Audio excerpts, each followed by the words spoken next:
Personality is the sum of who you are. It consists of your attitude and reactions, both physical and emotional, and it's what makes each person different.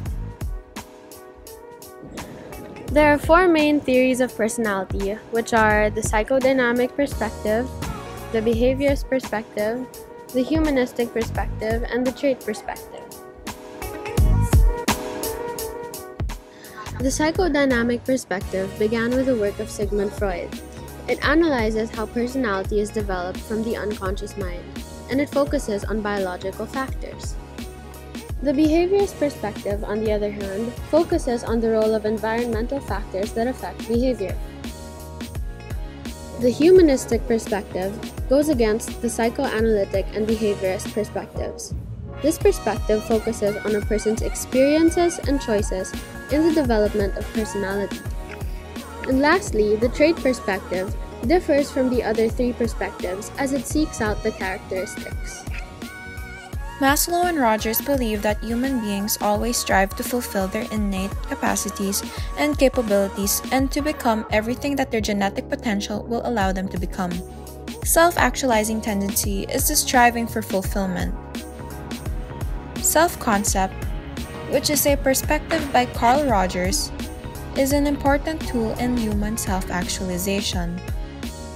There are two important components of the self-concept: the real self and the ideal self. The real self is one's actual perception of characteristics, traits, and abilities that form the basis of striving for self-actualization. Ideal self is the perception of what one should or would like to be. Gordon Allport was one of the first to attempt to form a list of traits that make up one's personality. He and H.S. Odbert worked together and scanned through the dictionary, looking for any word that could be a trait. Raymond Cattell is credited with defining two different traits: surface traits and source traits. Surface traits are quite like those Allport found. They represent the characteristics of an individual's personality which are easily seen by others, hence the word surface.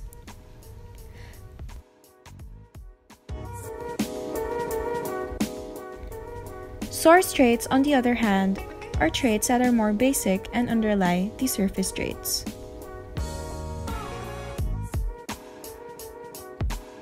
An example of the difference between surface traits and source traits would be the case of introverts. Shyness, being quiet, and a dislike for crowds are examples of surface traits. In this case, introversion, which is defined as a tendency to withdraw from excessive stimulation, would be the underlying trait, also known as the source trait.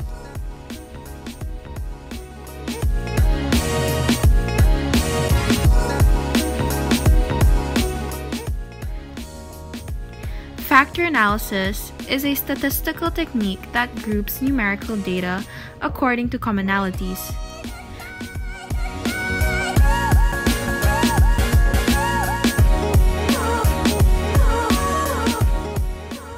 Cattell used this to identify 16 source traits, despite the fact that he later discovered an additional 7 traits, which brought his total number of source traits up to 23. He came up with an assessment questionnaire using the original 16 traits he identified. The 16 personality factor, or the 16PF questionnaire, was created by Cattell based on the original 16 source traits he identified. The questionnaire is put together in such a way that opposite traits are positioned on different ends with a range of possible degrees for each trait in between each dimension. An example would be if an individual's personality scored closer to the reserved section of the reserved outgoing dimension of the questionnaire, they are most likely more introverted than someone whose score would have fallen in the middle or the opposite end of the spectrum.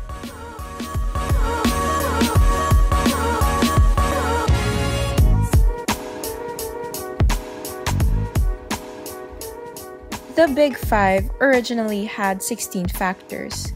However, researchers attempted to reduce the number to 5. The Big Five, which can also be remembered with its acronym OCEAN, represents the core description of human personality. The O in OCEAN represents openness, or a person's willingness to try new things and be more open to new experiences. The C in OCEAN is conscientiousness, a person's organization and motivation. The E in OCEAN is extroversion, a term that was first used by Carl Jung in 1933, who believed that people could be divided into two personality types, which were extroverts and introverts. The A in OCEAN is agreeableness, which refers to a person's basic emotional style. And lastly, the N in OCEAN is neuroticism, which is an individual's emotional instability or stability. Dimensions of cultural personality. There are 4 basic dimensions of cultural personality. The first is individualism or collectivism. Individuals in individualistic cultures tend to look out for themselves and their families only. They have loose ties with other individuals in the society and are part of many loosely organized social groups. Individuals in collectivist cultures have close and deep ties with their extended families and few permanent groups. The second is power distance. This refers to the degree of expectation and acceptance of low-ranking individuals that power is not equally distributed in the society.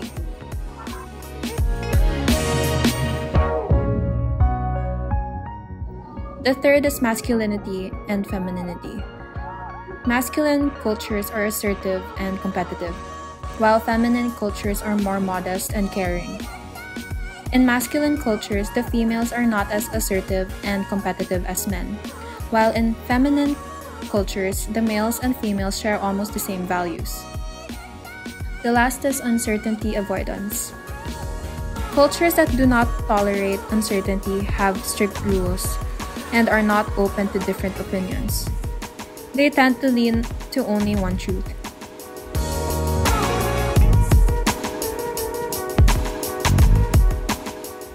Cultures that are tolerant to uncertainty are more accepting and tolerant of different views, religions, and opinions.